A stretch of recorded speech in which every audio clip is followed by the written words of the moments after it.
Oh my, I can't believe we all get to witness the newest Big Unks video together. This is gonna be awesome. Yeah, we're truly fortunate, but please, please, please, promise me we will not have to watch The Last Pharaoh, Larry Merrick, The Metal Nerd, Jeff Soares, or The Angry Nerd. Unboxing nerd. True.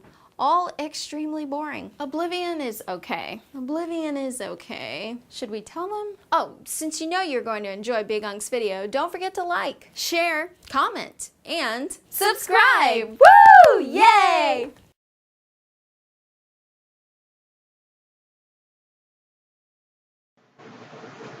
What's up, YouTube? This is Big Unks, BIGUNCS, coming at you with my crazy weekend video.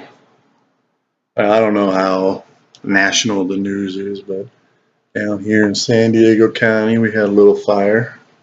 Called it the Lilac Fire because it started on Lilac Street. And just so happened at the time of the fire, we were having some crazy winds, known here locally as the Santa Ana winds. And of course, you get a little fire, a couple embers in the air, mad wind, like 60, 70 mile an hour gusts of wind, and fire spreads quick. So this happened about 10 a.m., 11 a.m. On a Friday. So I'm a news hound. For those who don't know, I watch the news is pretty much always on, and what I usually do is I'll have one of the national news, and then every once in a while I'll switch when the local news comes on, and I switched to the local news that came on at noon, and they were like, "Oh, we got a little brush fire over here off 76." 76 is like it's not a freeway. It's a step down from a freeway. It's, I guess they call it a highway. So I was like, oh wow. So I was at my laptop at the moment, so I just did a little checking online and saw where it was. I mean, it was not like miles and miles away, but it wasn't so. Well, actually, I'm sorry, it was like miles and miles away, but it wasn't so far that. Anyways, I took note of it, but it wasn't worrisome. So then, about an hour, maybe 2 hours later, thing pops up on my laptop for local news. So I look at it, and they're like, "The Lilac Fire has grown to 500 acres." I was like, "What?" And all day it just kind of slowly and slowly kept creeping up. And then the fire department was on the news, and they were making announcements, and we're having evacuation areas over here and evacuation areas over here. And around 6:30 p.m.,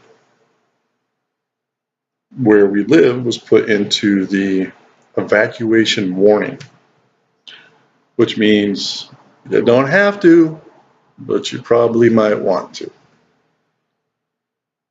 So at that point, my sister-in-law and my nieces and nephew, they left and went down to one of her friend's house that lives far from here, well, half hour or so.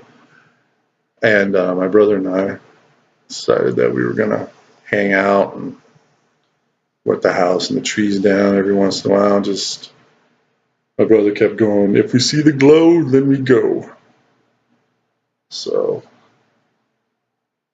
as the night progressed, we slowly got pushed into the mandatory evacuation area. And right behind our house is a major street. Literally, I'll be showing you pictures, but directly behind our house, the 4-lane road turns into a 2-lane road because it's a major street, and then it becomes pretty much a racetrack after that, because at the end of the road is Camp Pendleton, and those guys all day and night are just flying up and down that road. So from our backyard, we got a normal house. We're about probably 60 feet wide of the lot. My brother and I were watching because traffic had backed up. Now I'm probably a good 4 miles from the 76 that I mentioned earlier, which is the highway that connects us to the freeway. And the traffic was backed up that full 4 miles, and it went 2 miles past our backyard. We were timing. We would go out there and we would look, and we would say, okay, watch the front car's headlights. As soon as they cross our property line extended until their brake lights are at our property line extended. And we did this 3 times over a 2-hour period. First time, it was 9 minutes. Second time, it was 17 minutes. And the third time, it was 12 minutes. Over a 2-hour period between, say, between, say, 7:30 and 9:30. So everybody was leaving. And it was crazy. The front of our house, we live kind of where another street comes down and hooks onto our street. So there's a Y right here in front of our house. And it was backed up. That was backed up, and they were at a stop because people couldn't get out onto the main road because it was backed up. And I looked at my brother and I was like, dude, even if we wanted to leave right now, we couldn't get out of here for at least an hour. And almost as soon as I said that, I heard something and I was like, what was that? So I ran out front, and there was a police car driving down the street, and the guy was screaming into his PA system, "This is emergency evacuation area. You must leave now. This is an emergency evacuation. You must leave now." We're like, what the hell? We still, there's no glow. And we're getting, it's smoke. We got tons of smoke, and there isn't any ash or anything in the air, and the wind had died way down. So we're freaking out. We don't know. Because even though, we had a plan, we're not going to go until this point. When you have cops out there screaming on their PAs and cars backed up for miles and miles and miles, your anxiety level, you're I don't know if you've seen my videos. I'm not somebody that's and literally for a few minutes I was so we packed up the cars with all the personal mementos and photo albums and stuff, and just in case, we saw the glow and had to go. And about 10 o'clock, 10:30, we were like, well, we should start doing a sleep and shifts thing. So my brother did. He went to sleep, and every half hour I was getting up and I was checking out everything, looking for the glow, looking for ashes in the air, and there was nothing. And just before I woke him up, I was out in the front yard with the hose, and I'm just squirting everything down again. And out of the corner of my eye, I kind of see the red flashing light of a cop car, and I'm like, what? And I look over, and at the end of our street, where I said it meets in with the main street, there was a cop car there. Because now it's 3 o'clock in the morning, so all the traffic's gone. There's no wind. It's completely silent. And they had put an officer there to stop people from continuing up the major road and to not let people into our neighborhood unless they have an ID, because they don't want people looting and stuff. And I was like, oh, wow. So I finished spraying down the house, and I went and woke up my brother, and I told him about what was going on, the cops down there, and then I went to sleep. And I woke up around 8 o'clock, and he was like, oh, nothing's happened, nothing's going on. The wind had picked up a little bit, but it still wasn't, they were talking on the news saying that on Sunday it was going to get insane with the wind again, like it had been on Friday.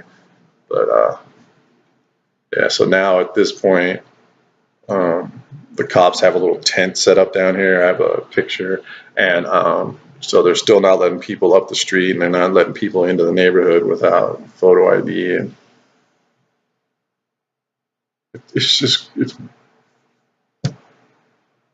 and I have a cough still. I mean, we're talking.